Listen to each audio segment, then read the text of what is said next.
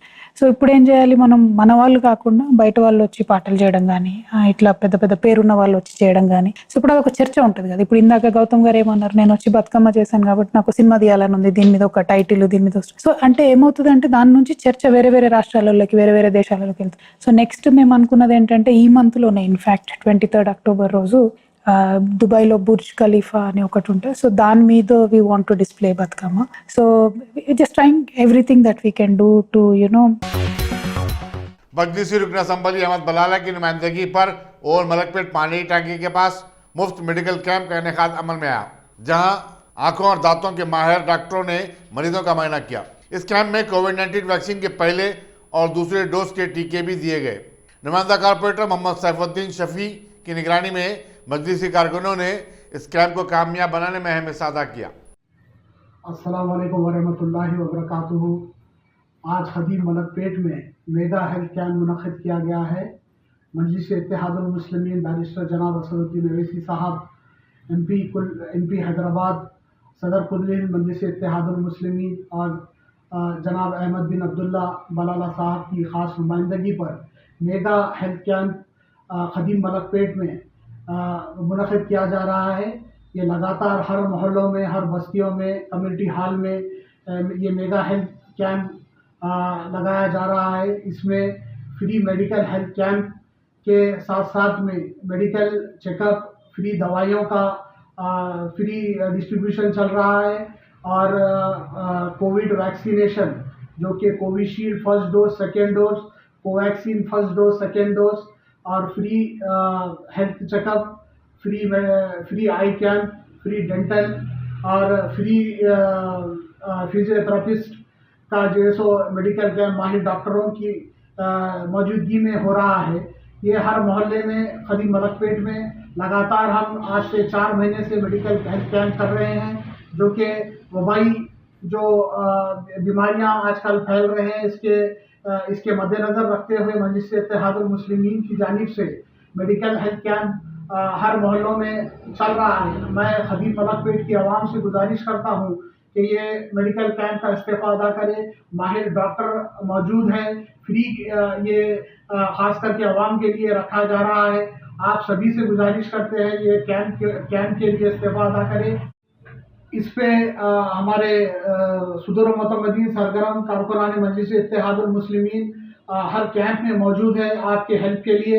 आप इसका इस्तेफादा करें, अपनी सेहत का ख्याल रखें। आने वाले दिन में और मेडिकल हेल्थ कैंप्स खदीम मलकपेट में लगाए जाएंगे। आप सभी से गुजारिश करते हैं कि सेफ रहें, खुश रहें। अस्सलाम वालेकुम।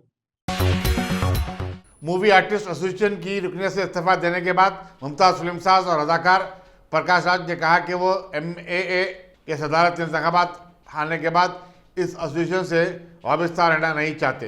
उन्होंने कहा कि वो फिल्म आर्टिस्टों की कोई नई तंजीम भी नहीं बनाएंगे। वो बदस्तूर तेलुगु फिल्मी सनत से ही वाबस्ता रहेंगे।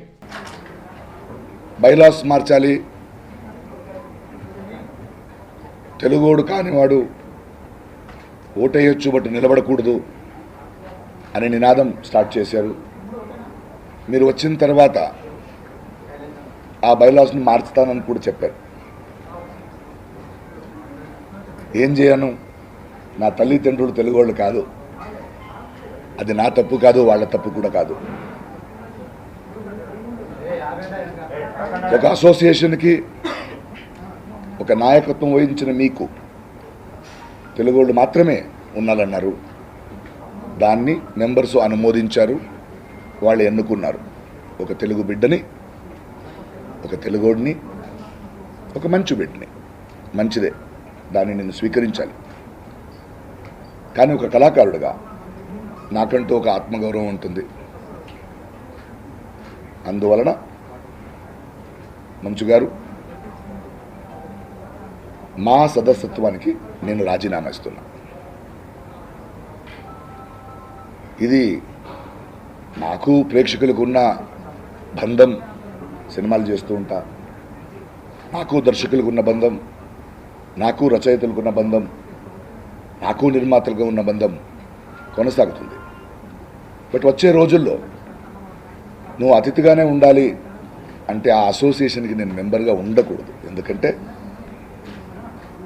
అది కదా ఇవాళ నువ్వు ఉండకూడదని చెప్పినందుకు. దీన్ని నేను ఏదో నొప్పితో కాదు, దాన్ని స్వాగతిస్తా. పెద్ద పెద్ద నటులైన మోహన్ బాబు గారు కానీ, చాలా సీనియర్స్ కానీ, కోట శ్రీనివాసరావు గారిని చాలా గౌరవిస్తాను. వాళ్ళని మా చలపతిరావు తనయుడు రవికుమార్, నా తోటి కళాకారుడు, మీరందరూ ఓపెన్గా చెప్పారు, అతిథిగా వస్తే అతిథిగా ఉండాలి. అతిథిగానే ఉంటా, అతిథిగానే ఉంటా. మీరు అనుకున్నది జరిగింది. జాతీయవాదం వచ్చింది. ఇవాళ బీజేపీ నేత బండి సంజయ్ లాంటి వాళ్ళు కూడా ట్వీట్ చేస్తూ జాతీయవాదాన్ని నిలబెట్టినందుకు వాళ్ళకి కంగ్రాచులేషన్స్ చెప్పారు. ఎలా ఓడిపోయాము, ఎలా గెలిచామనేది ముఖ్యం కాదు. ఎలక్షన్గా జరిగింది, వాళ్ళు గెలిచారు. So I congratulate on that. ఇది మీ ముందు చెప్పాలని ఒక ప్రెస్ మీట్ కూపించాను. 25 ఏళ్ళ అనుబంధం, 21 ఏళ్ళు అయింది నేను మా మెంబర్ అయ్యి. It's okay, life is beautiful. कायदा मजलिस मकराना पार्टी अकबरुद्दीन अवैसी ने हाशिमाबाद चंद्रान गुट्टे में सैनिटरी अशिया की एक बड़ी दुकान, शहरान टाइल्स स्टूडियो और बाथवेयर का इफ्तिताह किया। याकूतपुरे के मजलिस रुकन असम्बली अहमद पाशा खादरी और मौलाना सैयद आले रसूल खादरी हसनैन पाशा मेहमानान एजाजी थे। अब्दुल्ला बिन शहरान बानी शहरान ग्रुप ने मेहमानों का खैर मकदम किया। लड़कियों के आलमी दिन के मौके पर दफ्तर commissioner women's and child welfare में एक तकरीब मुनक़िद हुई। वज़ीर बहबूद ख़वातीन व अतफ़ाल सत्यवती राठौर मेहमान ख़ुसूसी थी। इस मौके पर लड़कियों ने बदकम्मा रक़्स भी किया। मुगलपुर में वाक़ मशहूर चारमीनार होटल व कैटरिंग अपनी दूसरी सालगिरह मना रही है। याकूतपुरे के मजलिसी असम्बली अहमद पाशा खादरी, पत्रघट्टी के कॉरपोरेटर महमूद सुहेल खादरी और घासी बाजार के नुमाइंदा कॉरपोरेटर मोहम्मद गौस ने होटल के मालिक मोहम्मद यासीन को मुबारकबाद दी और उनकी गुलपोशी की। चारमीनार बिरयानी होटल, ये हैदराबाद में कई जगह इसके ब्रांचेस है। खुसूसन अभी मिल्लत जनाब अकबरुद्दीन ओवैसी साहब क़ायदे मुक़र्रना मजलिस इत्तेहादुल मुस्लिमीन की सरपरस्ती में उनके एक चाहने वालों ने इस होटल का आगाज़ किया। अल्हम्दुलिल्लाह अल्लाह के फजल व करम से कई ब्रांचेस इसके कायम होते जा रहे हैं। और अभी मैंने भी बिरयानी का जायका चखा, काफ़ी मज़े की है। और ये मज़े के रहने का सबूत ये है कि इसकी शाखों की कसरत होते जा रही है, लोगों की ख्वाहिश पे इसके ब्रांचेस कायम हो रहे हैं। मेरा कारोबार में जो लोग हिस्सा ले रहे हैं, अल्लाह ताला उनके कारोबार को खैर बरकत अता करे, तरक्की अता करे और मज़ीद कारोबार में अल्लाह इनकी तौसीक़ दे, दिन दुगनी रात जोगनी तरक्की दे, हासिदों की हसद से, शरपसंदों के शर से इनके कारोबार को महफूज रखे। हमारी दुआ है, मेरी नेक तमन्ना है ये मजलिस के चाहने वाले हैं, अभी भी मिल्लत के आशिक हैं। अल्लाह इनके कारोबार में बरकत अता करे। और इस मौके पर हमारे कारपोरेटर साहब सोहेल काजी साहब भी, जो इस एरिया के कारपोरेटर, वो भी इसमें शरीक होकर होटल के मालिक को मुबारकबाद पेश कर रहे हैं। शुक्रिया। मलकपेट के मजलिसी रुकन असम्बली अहमद बलाला ने बल्दी डिवीज़न खदीम मलकपेट के बल्दी मसाइल पर एक जायजा इजलास मुनक़िद किया। उन्होंने मलकपेट में रिलायंस शोरूम के पास पानी जमा हो जाने के मसले को फौरी हल करने पर जोर दिया। इजलास में नुमाइंदा कारपोरेटर मोहम्मद सैफुद्दीन शफी, सरगर्म मजलिस कायदीन के अलावा JSMC और वाटर वर्क्स के अहदेदार भी शरीक थे। तेलंगाना हुकूमत ने त्योहारों के आने वाले सीजन के दौरान आवाम को एहतियात बरतने और कोविड-19 से मुताल्लिक़ क़वायद पर पाबंदी करने का मशवरा दिया है। Director public health doctor G Srinivas ने कहा कि ये बात नोट की गई है कि टैंकबंड पर संडे फंडे और बदकमा फेस्टिवल के दौरान आवाम मास्क का इस्तेमाल नहीं कर रहे हैं। रियासत में रोज़ाना कोविड-19 के केसेस अगरचे के 150 और 200 के दरमियान है, लेकिन दूसरी रियासतों केरला, महाराष्ट्र और कर्नाटक में ऐसे केसों में इजाफा हो रहा है। चुनाचे इस मर्ज का खतरा बदस्तूर बरकरार है। डेल्टा वायरस दूसरी रियासतों से तेलंगाना में दाखिल हो रहा है। डॉक्टर श्रीनिवास ने उन तमाम लोगों से जिन्होंने कोविड-19 का दूसरा डोज नहीं लिया, ख्वाहिश की कि वो फौरी अपना डोज ले लें। एक अंदाजे के मुताबिक 25 लाख अफराद हनूस दूसरा डोज नहीं लिए। उन्होंने कहा कि रियासत में कोविड-19 वैक्सीन की कोई किल्लत नहीं है। కోవిడ్ వ్యాధి గణనీయంగా తగ్గుముఖం పట్టింది. ముఖ్యంగా మన తెలంగాణ రాష్ట్రంలో వచ్చేసి ఏదైతే థర్డ్ వేవ్ వస్తుంది అనుకున్నామో 3 నెలల క్రితం, ఎస్పెషల్లీ జూలై ఆగస్టులో వచ్చేసేసి మళ్ళీ మనకి సెప్టెంబర్ అక్టోబర్లో కానివ్వండి, నవంబర్లో కానివ్వండి థర్డ్ వేవ్ స్టార్ట్ అవుతుందని చెప్పి చెప్పడం జరిగింది. బట్ పరిస్థితులు మనం తీసుకుంటే ఇప్పటివరకు కూడా మనం తెలంగాణ రాష్ట్ర ప్రభుత్వం తీసుకున్న చర్యల వల్ల ఈ థర్డ్ వేవ్ రాకుండా మనం నిరోధించుకోవడం జరిగింది. అయినా సరే తెలంగాణ రాష్ట్ర ప్రభుత్వము, వైద్య ఆరోగ్య శాఖ ఎలాంటి అలసత్వం లేకుండా ఈ థర్డ్ వేవ్ ప్రిపేర్నెస్ కోసం మనం అన్ని రకాల అరేంజ్మెంట్ చేసుకున్నాం. మనకి అక్కడక్కడ కొన్ని 1 నుంచి 2 మరణాలు ఇంకా కూడా నమోదవుతున్నాయి. ఈ మధ్య ఒక just 17 years old young girl రీసెంట్గా ఒక 27th మనకి సెప్టెంబర్ వచ్చేసేసి అమ్మాయి కోవిడ్తో చనిపోయింది. So 27 years old girl, you can understand. 1.5 year నుంచి కూడా ఏదైతే జాగ్రత్తలు తీసుకున్నారో కోవిడ్ సోకకుండా, ఆ జాగ్రత్తలు తీసుకోవడం వల్ల అలాంటి వాళ్ళు ఇప్పుడు మొత్తం ఓపెన్ అయిపోయింది, కోవిడ్ పూర్తిగా కనుమరుగైపోయింది, వైరస్ పూర్తిగా నిర్మూలించబడిందనే ఒక అపోహతోని, ఉద్దేశంతోని ఈరోజు ముఖ్యంగా ప్రయాణాలు చేసేటప్పుడు కానివ్వండి, లేకపోతే మీరు షాపింగ్స్కి వెళ్ళేటప్పుడు కానివ్వండి, ఫెస్టివ్ సీజన్లో, అలాగనే మీ ఫ్రెండ్స్తో కానివ్వండి, లేకపోతే ఫ్యామిలీస్తో కానివ్వండి, బంధువులతో కానివ్వండి, మీరు విందులకి వినోదాలకు వెళ్ళినప్పుడు కానివ్వండి, ఇలాంటి పరిస్థితుల్లో మనకి కొన్ని కేసులు రిపోర్ట్ అవడం చూస్తున్నాం. కాబట్టి ముఖ్యంగా ప్రజలందరికీ విజ్ఞప్తి చేసేది ఏంటంటే, 1, కోవిడ్ పూర్తిగా కనుమరుగు కాలేదు, ఇంకా మనతోనే ఉన్నది. ఇప్పటి వరకు ఇన్ఫెక్ట్ కాని వ్యక్తులు, ఇప్పటి వరకు వ్యాక్సిన్ తీసుకోని వ్యక్తులు ఎవరుతున్నారో వాళ్ళందరూ ఇంకా ఇన్ఫెక్ట్ అవుతున్నారు.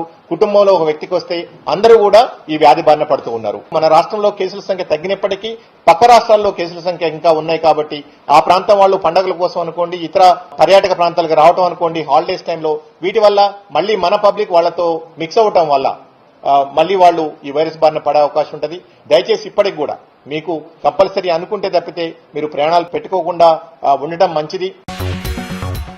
मेदक में रियासती असम्बली के स्पीकर पोचाराम श्रीनिवास रेड्डी की कारों के काफिले में शामिल एक गाड़ी की टक्कर से एक 55 साल शख्स फलाक हो गया।